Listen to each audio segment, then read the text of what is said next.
सांगलीत पाटील-पडळकर समर्थक आमनेसामने, तणावपूर्ण वातावरण.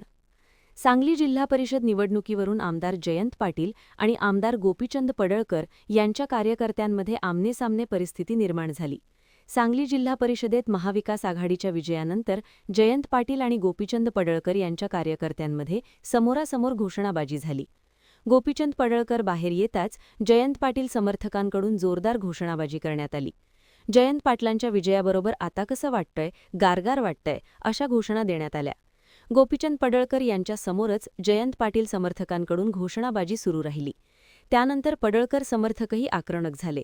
पडळकर समर्थकांकडूनही जोरदार घोषणाबाजी करत प्रत्युत्तर देण्यात आले. दोन्ही गटांकडून झालेल्या घोषणाबाजीमुळे वातावरण तणावपूर्ण बनले. पोलिसांनी तातडीने हस्तक्षेप करत पडळकर समर्थकांना बाजूला केले आणि पडळकर यांना तेथून निघून जाण्याची विनंती केली. पोलिसांच्या सतर्कता आणि कडक सुरक्षा व्यवस्थेमुळे मोठा अनर्थ टळला.